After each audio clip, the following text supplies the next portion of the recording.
ፋዱስ ኣኺሉ ተምሃሮ ስልጣን እዮም ከፊቶም ምስሖም ክወልዑ ይጅምሩ ስታንሊ ግን ምሳሒዙ ስለ ዘይመፀ ንሶም ክወልዑ ከለው ደው ኢሉ ይጥምቶም ኣሎ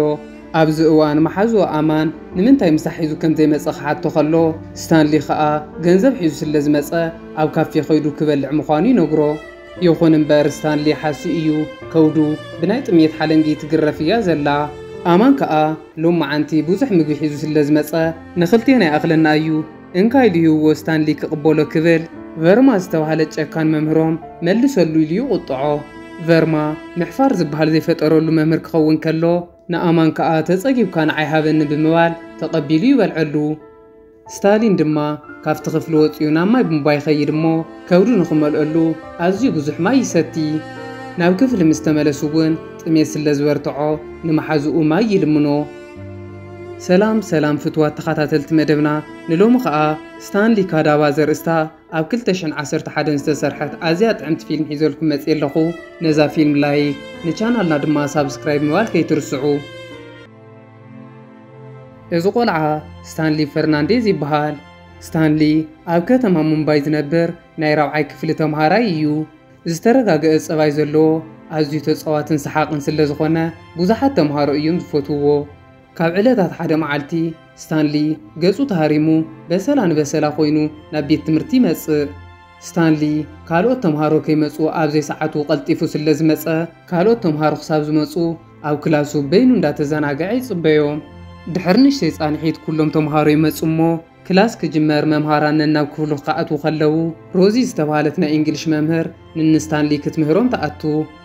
ሮዚ እንዳሰሓቐት እንዳተዋዘየትን ኣቕልል ኣቢላ ስለ ተምህሮም ተምሃሮ ካብ ዝፈትውዎን መምሃራን ሓንቲ እያ ሕጂ እውን ከምቲ ዝለመደቶ ደስ ብዝብል መልክዑ እንዳምሃረቶም ከላ ኣጋጣሚ ስታንሊ ገጹ በሰላ ብበሰላ ኮይኑ ትሪኦ እሞ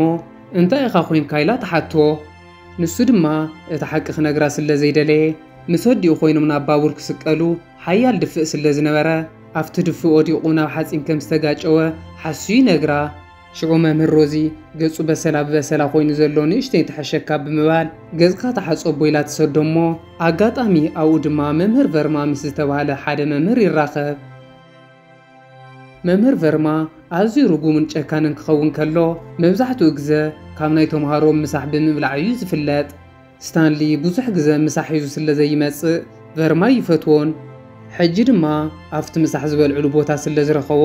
መምህር ቨርማ ኣዝዩ ሓሪቑ ናብ ክላስ ከኺድ ብምባል ይሰጎ ኣብ ቀጻሊ ክላስ ድማ ሚስ ኤር ዝተባሃለት ሓንቲ መምህር ንስታንሊ ክትምህሮም ትመጽእ እሞ ሚስ ኤር ትማሊ ሂባቶም ዝነበረት ዕዮ ገዛ እንዳዘረት ክትርኢ ኸላ ናይ ስታንሊ ደፍተር ተቐዲዱ ስለ ዝረኸበቶ ንምንታይ ከምዚ ጌርካ ትቆዶ ኢላ ተሓቶ ንሱ ከዓ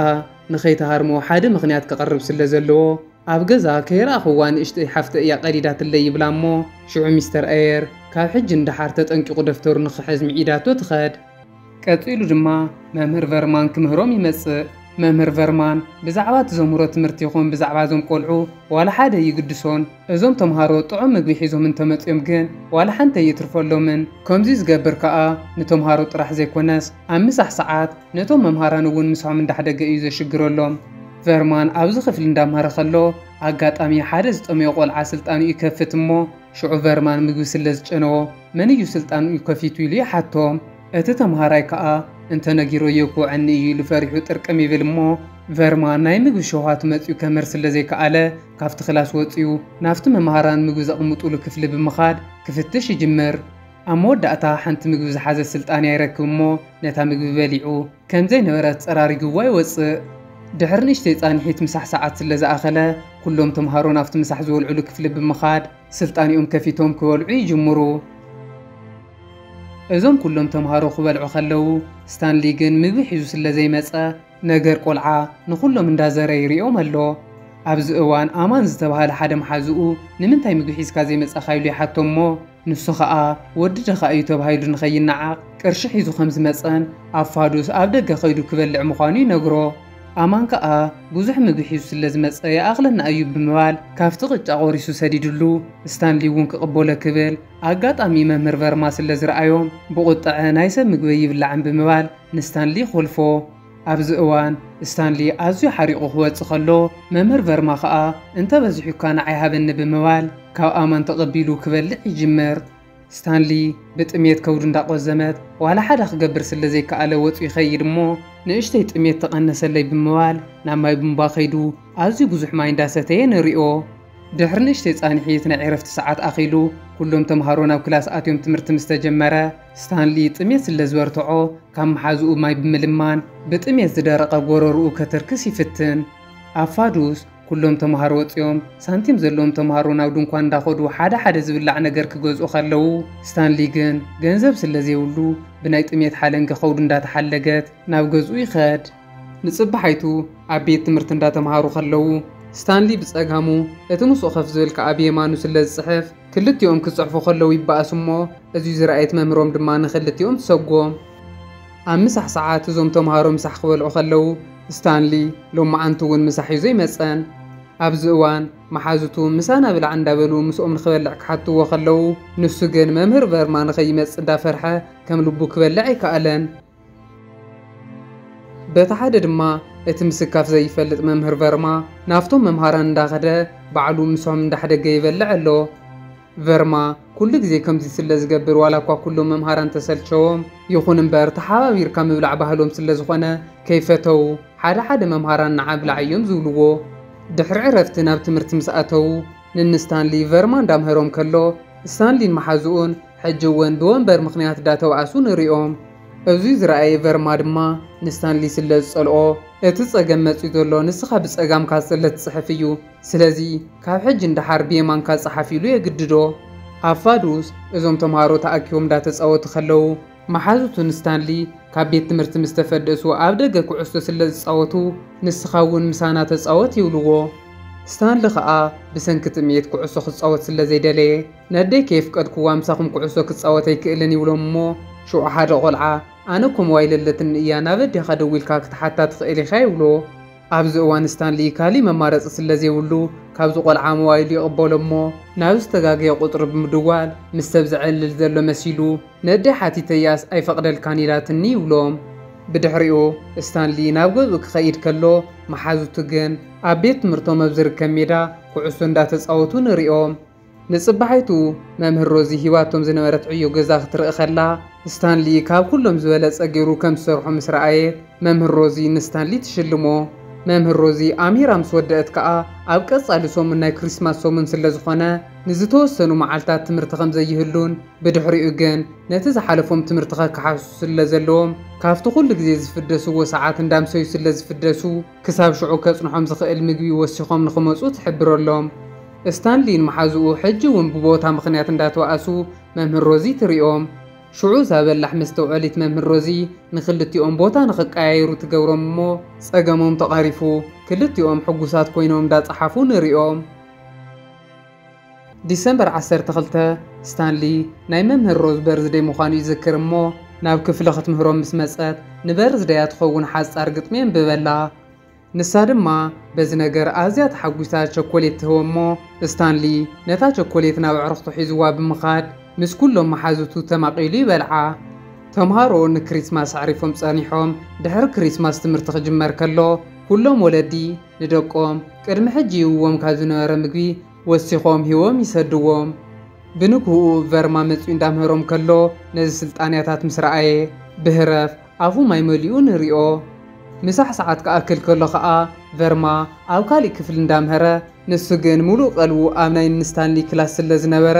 ሰዓቱ እንዳደጋገመ ዳረኣየ ይጸንሕ እሞ ኣብ መወዳእታ ምስ ተደወለት ካብቶም ቆልዑ ንኽበልዕ ናብ ንስታንሊ ክኸይድ ይጅምር ቨርማ ምግቢ ምብላዕ ከይጀመሩ ንኸርክቦም ቀልጢፉ ናብኦም እንዳኸደ ከሎ ኣብ መንገዲ ደው ከብልዎ ንዝፈተኑ እንዳሓለፎም ይኸይድ እሞ ኣብ መንጎ ግን ሚስ ኣይሪ ስለ ዝረኸበቶ ደው ኣቢላ ትሕዞ ንሱ ግን ነታ ንጎ ዝረኣያ ምግቢ ክበልዕ ተሃንቂዩ ስለ ዘሎ ንዓኣ እውን ዝገበረ ገይሩ ሓሊፍዋ ይኸይድ እሞ ናፍቲ ክፍሊ ክበጽሕ ከሎ ግን ብዝገርም መልክዑ እቶም ተምሃሮ ምስሖም በሊዖም ወዲኦም ይጸንሕዎ ሽዑ ቨርማ ኣዝዩ ሓሪቑ ከሎ ኣጋጣሚ ስታንሊ ምስኦም እንዳበልዐ ከም ዝነበረ ይሪኦ እሞ ቅድሚ ሕጂ እኮ ናይ ሰብ ምግቢ ከይትበልዕ ኢለካ ነይረ ታንዳን ነዃኢልካ ትበልዕ ብምባል ሕርቃኑ ኣብኡ የውፅኦ ንጽባሓይቱ ኣብ ምሳሕ ሰዓት እዞም ተምሃሮ ምሳሖም ክበልዑ ክዳለዉ ከለዉ እቲ ብቨርማ ከይጽረፍ ዝፈርሐ ስታንሊ ሕጂ ከዓ ሓደ ሜላም ሂዙ ናብ ኣደይ ከይደ ምሰደ እየ ዝመስሕ ብምባል ተሰናቢትዎም ወጡ ይኸድ በቲ ሓደ ድማ እትሁሩፍ በርማ ናብዞም ተምሃሮ ምስ መጸ ሎማ ዓንቲ ዕድል ቀኒዕዎ ሃንጎፍ ጎፍ እንዳበለ ዳበልዐን ሪኦ ካፍታ መዓልቲ እንዳሓር ስታንሊ ኩሉ ግዜ ምሳሕ ሰዓት መሰደ እየ ዝበልዕ እንዳበለ ካብ መሓዙቱ ተፈልዩ ብምውፃእ ናብ ደገ ምኻድ የዘውትር እንተኾነ ግን መሓዙቱ ሓደ ነገር ስለ ዝጠርጠሩ ይከታተልዎ እሞ ስታንሊ ኣብ ምሳሕ ሰዓት ናብ ኣዲኡ ዘይኮነ ዝኸድስ ንሶም ክሳብ ምሳሕ በሊዖም ዝውድኡ ኣብ ጽርግያ ኮይኑ ከም ዝጽበዮም ይፈልጡ ኣብዚ እዋን እዞም ህፃውንቲ መሓዝኦም ኣሕዚንዎም ንምንታይ ምሳሕ ሒዙ ከም ዘይመጽእ ይሓትዎ እሞ ንሱ ኸኣ ቅድሚ ዝተወሰነ መዓልታት ኣዲኡ ከም ዝሞተትን በዚ ምኽንያት ንሱ ዝነብር ምሰክኡ ክኸውን ከሎ ኣኩኡ ኣብ ስርሑ ስለ ዝጽገም ንዕኡ ምሳሕ ከዳልወሉ ከም ዘይኽእል ይነግሮም ኣብዚ እዋን እዞም ለውሃት ቆልዑ ንዕኡ ክብሉ ተማኺሮም ካብ ሕጂ እንዳሓር ካብ መምህር ቨርማ ተሓዊኦም ኣብ ካሊእ ቦታ ምግቢ ንኽበልዑ ይውስኑ ኣብ ምሳሕ ሰዓት ቨርማ ናይዞም ተምሃሮ ምግቢ ንኽበልዕ ናፍቲ ምግቢ ዝበልዕሉ ክፍሊ ክኸይድ ከሎ ብዝገርም መልክዑ ኣብቲ ክፍሊ ዋላ ሓደ ተምሃራይ የለን መምህር ቨርማ ኣብዚ ቤት ትምህርቲ እንዳዘረ ክደልዮም ከሎ ክረኽቦም ኣይከኣለን ኩሉ መዓልቲ በሊዖም ክምለሱ ከለዉ ስለ ዝረኽቦም ኣበይ ኮይኖም ከም ዝበልዑ ክሓቶም ከሎ መዓልቲ ቦታ እንዳቐየሩ ክዕወተሉ ኣይከኣለን እዚ ህሩፍ መምህር ደመወዝ እንዳሃለዎ ምሳሕ ሰሪሑ ክንዲ ሒዙ ዝመጽእ ናይዞም ተምሃሮ ምሳሕ ክበልዕ ክብል ሰሙን ሙሉእ ስለ ዝሰኣኖም ዝበልዖ ሲኢኑ ሃረምረም እንዳበለ ኣብ ጥሜት ወዲቑ ንሪኦ ካብ ዕለታት ሓደ መዓልቲ መምህር ቨርማ ኣብ ምሳሕ ሰዓት ከምቲ ኩሉ ግዜ ዝገብሮ ነዞም ተምሃሮ እንዳደለዮም ከሎ ኣጋጣሚ ኣብ ሓደ ቦታ ይረኽቦ እሞ ስታንሊ ምስኦም እንዳበልዐ ስለ ዝረኸቦ ንሱ እዩ ከምዚ ገይሩ እንዳተሓውኡ ንኽበልዑ ዝገብር ዘሎ ኢሉ ሓሲቡ ናይ ሰብ ምሳሕ ከይትበልዕ ኢለካ ድ ነይረ ንምንታይ ናይ ሰብ ምሳሕ ትበልዕ ካብ ሕጂ እንዳሓር ምሳሕ ሒዝካ ዘይትመጽእ ተኾይንካ ናብ ቤት ትምህርቲ ተመሊስካ ከይትመጽእ ኢሉ ይኹርየሉ ካብታ መዓልቲ እንዳሓር ስታንሊ ናብ ቤት ትምህርቲ መጽኡ ይፈልጥን በዚ ምኽንያት ከዓ እዞም ተምሃሮ ኣዝዮም ይሳላቸው እሞ ደው ኢሎም ንኽጽውዕዎ ሓሲቦም ናፍታ ቅድሚ ሕጂ ስታንሊ ደው ኢሉላ ዝነበረ ናምበር ክድውሉ ከለዉ እታ ቁፅሪ ከም ዘይትሰርሕ ይፈልጡ መዓልታት እንዳነውሐ ብዝኸደ ቁፅሪ ስታንሊ ሕጂ እውን ስለ ዘይተመልሰ ኩሎም መምሃራን ፈሊጦም ንምንታይ ተሪፉ እንዳበሉ ክሓስቡ ጀሚሮም ኣለዉ በዚ ነገር መምህር ቨርማ እውን ክጣዓስ ጀሚሩ ንሪኦ ካብ ዕለታት ሓደ መዓልቲ ኣማን ዝተባሃለ መምሃርቶም ንስታንሊ ረኺብዎ ከም ዝነበረን ምስ ተፈደሱ ከዓ ናይ ዳንሲ ትምህርቲ ከም ዝመሃሩ ከም ዝነገሩ ይነግሮም እሞ ስታንሊ እውን እዞም ተምሃሮ ከይርእይዎ ተጠንቂቑ ዳንስ ክመሃሩ ከለዉ ተሓዊኡ ይሪኦም እሞ ናብ ገዝኡ ብምኻድ ከምኦም እንዳሰልጠነ ንሪኦ ካብ ዕለታት ሓደ መዓልቲ መምህር ሮዚ ስታንሊ ንምንታይ ከም ዝተረፈን እቶም ተምሃሮ ተሓቶም እሞ ንሶም ከዓ በብተራ እንዳተስኡ ምኽንያቶም ክነግርዋ ከለዉ መምህር ቨርማ ምስኦም ምሳሕ ከም ዝበልዕን ንስታንሊ ድማ ካብ ሕጂ እንዳሓር ምሳሕ ሒዝካ ዘይትመጽእ ተኾይንካ ናብ ቤት ትምህርቲ ከይትመጽእ ኢልዎ ከም ዝነበረ ይነግርዋ ሽዑ መምህር ሮዚ ኣዝያ ሓሪቓ ነዞም ተምሃሮ ሒዛትሎም መጽያ ዝነበረት ኬክ ብምሓዝ ናብ መምህር ቨርማ ትኸይድ እሞ እንዳበኸየት ነዚ ምግቢ እዚ ክትብል ዲኻ ነቲ ምሽክናይ ቆልዓ ካብ ማኣዲ ትምህርቲ ተውኪርካዮ ዝወሓጠልካ ተኾይኑ እንካ ብላ ዒላቶ ሓዲጋቶ ትኸድ ኣብዚ እዋን ቨርማ ኣይኮነን ዶ ምግቢ ክበልዕስ በቲ ቅድሚ ሕጂ ዝገበሮ ተጣዓይሱ ናብ ዝኣትዎ ጨኒቕዎ ንሪኦ በቲ ሓደ ከዓ ስታንሊ ተምሃሮ ዘይብሉ እዋን ናብቲ ዳንሲ ዝስልጥንሉ ቦታ ይኸይድ እሞ ኣብቲ ቦታ በይኑ ኮይኑ ክስልጥን ይጅምር ኣብዚ እዋን እቲ ናይ ዳንሲ መምህሮም መፅኡ ስለ ዝረኣዮ ካብ ሕጂ እንዳሓር ኣብ ዝጥዕሞ እዋን ብምምጻእ ምስኦም ክስልጥን ከም ዝኽእል ይሕብረሉ ንጽባሓይቱ ስታንሊ ድሕሪ ሞት ኣዲኡ ንመጀመርያ እዋን ናይ ምሳሕ ስልጣንያ ሒዙ ናብ ቤት ትምህርቲ ይመጽእ ስታንሊ ዋላ እኳ ብዝረሳሕ ስልጣንያ ተጠቂሙ ምግቢ ሒዙ ተመጸ ኣብ ውሽጡ ዘለዉ ምግብታት ግን ኣዝዮም ጥዑማት ምዃኖም ንመምህር ቨርማ ነይሩ እሞ ካብ ሕጂ እንዳሓር በዚ መልክዑ ምግቢ ሒዘ ክመጽእ እየ ንስኻ እውን ከይትሰጎኒ ይብሎ እዚ ዝሰምዐ ቨርማ ክንደየናይ በደል ከም ዝበደለ ተረዲእዎ ኣዝዩ ሓዚኑ ክበኪ ይጅምር ብድሕሪኡ እቲ ናይዚ ቤት ትምህርቲ ዳይሬክተር ንስታንሊ ንመሓዝቱ ናብ ቤት ጽሕፈቱ ይጽውዖም እሞ ካብ ሕጂ እንዳሓር መምህር ቨርማ ብናይ ባዕሉ ፍቓድ ካብዚ ቤት ትምህርቲ ከም ዝለቐቐን ንስታንሊ ድማ ሓንቲ ደብዳቤ ከም ዝገደፈሉ ብምንጋር እታ ደብዳቤ ኣውፅኡ ሂቦም ሽዑ እዞም ተምሃሮ ነዛ ደብዳቤ ከፊቶም ከንብብዋ ከለዉ መምህር ቨርማ ምስ ከማኹም ዝበሉ ለዋሃት ተምሃሮ ክኸውን ይግበአንን ክሳብ ሕጂ ንዘብጻሕኩልኩም በደል ካብ ልበይ ተጣዓይሰ እየ በእጃኹም ይቕሬታ ግበሩለይ ኣነ ግን ካብ ሕጂ እንዳሓር ናብዚ ቤት ትምህርቲ ኣይምለስን ዝብል ጽሑፍ ጽሒፉሎም ይርዩ ብድሕሪኡ ድሕሪ ዝተወሰነ መዓልታት እዞም ተምሃሮ እታ ዝስልጥንዋ ዝነበሩ ዳንስ ናብ ህዝቢ ዘቕርብዋ መዓልቲ ኣኺላ ኣብ መድረኽ ወፂኦም ክድንሱ ይጅምሩ እሞ ስታንሊ ዋላ እኳ ምስኦም ኮይኑ ተዘይሰልጠነ ንሱ ግን ኣብ ገዛ በይኑ ኮይኑ መሊኽዋ ስለ ዝመፀ ካብ ኩሎም ብዝበለፀ ደስ ብዝብል መልክዑ እንዳደነሰ ፍሉይ ኮይኑ የምሲ ኣብ መወዳእታ እቲ ትርኢት ምስ ተወድአ መምህር ሮዚ ኣዝያ ተሓጒሳ ናብ ስታንሊ ብምኻድ ሎም መዓንቲ ካብ ኩሉ እዋን ፍልይ ብዝበለ መልክዑ ከም ዝሐጎሳን በዚ ምኽንያት ድማ ክሳብ ገዝኡ ብመኪና ክተፋንዎ ከም ትደሊ ትነግሮ እሞ ንሱ ግን ዘለዎ ፀገም ክትፈልጥ ስለ ዘይደሊ ኣደይ መፅያ ስለ ትወስደኒ ምሳኺ ክኸይድ ኣይክእልን ይብላ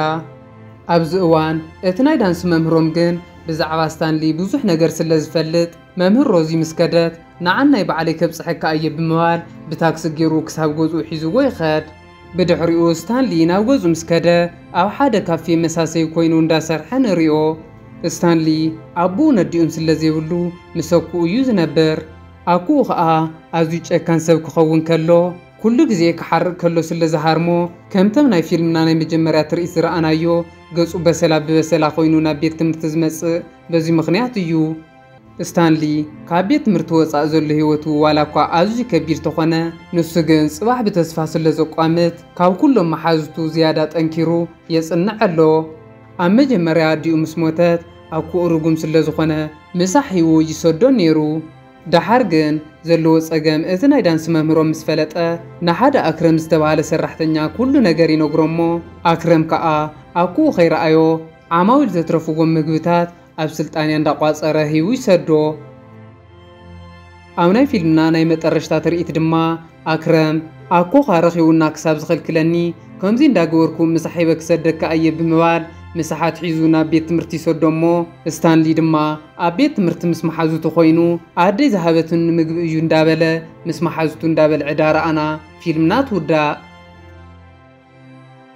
فتوى تخاتاتل تمدبنا كندي سوات اللو نحاوم ويدمانو لادوم زبدلو كندي سوات دمالو كم أكرم سروحو من كالي نقرو من بحرقاتيوم زستس أقام سبز حقزو أوناي مترشتا ملأختي نستسقم سب محجاز بحالنا نقبرون دابلكو أو كسالي بخالي فيلم كسام راخب سناي كونو لي